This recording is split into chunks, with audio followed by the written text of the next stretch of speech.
Welcome to This Explainer. Today, we have a very serious topic. We are connecting a terrible event from 90 years ago to hard data from today. This data helps us understand the modern war between Russia and Ukraine. We will see exactly how past pain shapes choices today. So, let's jump right in. So you might wonder, how does a 90-year-old tragedy explain today's war? Well, to understand the fighting right now, we really have to look back. History builds a nation's strength. It gives people a deep reason to keep fighting. We need to understand this old trauma to understand the front lines today. Part 1. The Holodomor Tragedy, 1932 to 1933. We start right here. Holodomor was a man-made famine in Ukraine. It happened between 1932 and 1933. At that time, Joseph Stalin ruled the Soviet Union. He took land away from independent farmers. Then he gave them impossible harvest goals. He needed their grain to build new Soviet factories. Because of this, the farmers had no food left for themselves. The sources point out a clear policy. It is called starvation exports. The government used force to take the grain. Then they sold this grain to other countries. Why? They wanted foreign money to buy machines. They did this while their own people literally starved to death. The state chose money over human lives. How do we know this for sure? Well, we can look at academic studies. For example, a working paper from Kobe Gakuin University in Japan looks at reports from Japanese travelers. These people visited the Soviet Union back then. They saw the terrible famine with their own eyes.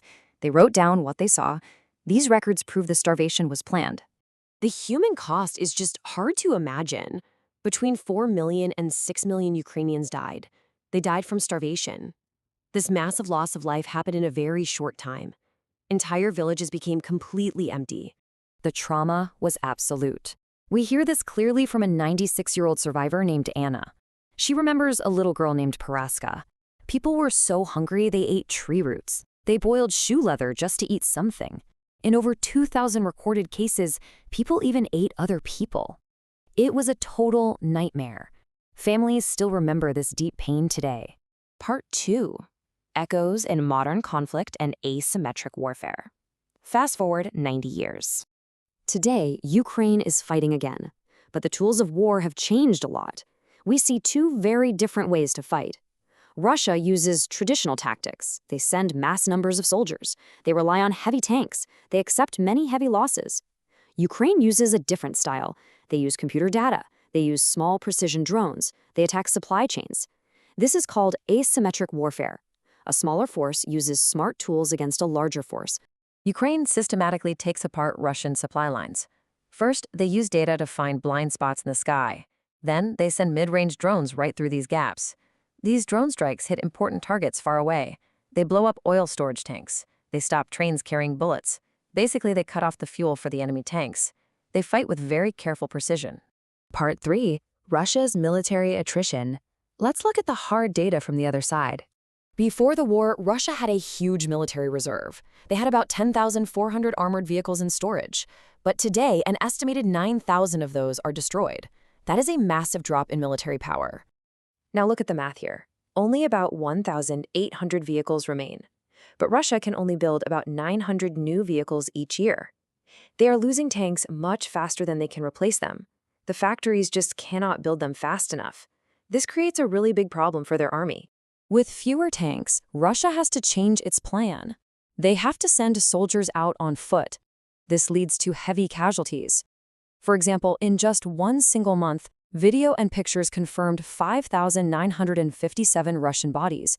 And remember, this is only the confirmed number. The true number is probably much higher. These extreme losses on the battlefield come right back home. We see big changes in Russian society. Use of antidepressant drugs went up by 400%.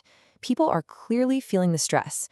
Also, returning soldiers are committing crimes. Over 550 violent crimes are reported. Keep in mind, many of these soldiers were taken straight from prisons. Now they are back in normal society. This causes new fear for everyday citizens. Part 4. A systemic economic crisis. The cost of this heavy fighting is breaking Russia's internal economy. 17 trillion yen. That is the amount of unpaid debt among Russian companies right now. Big companies cannot pay small companies. Then, those small companies cannot pay their workers.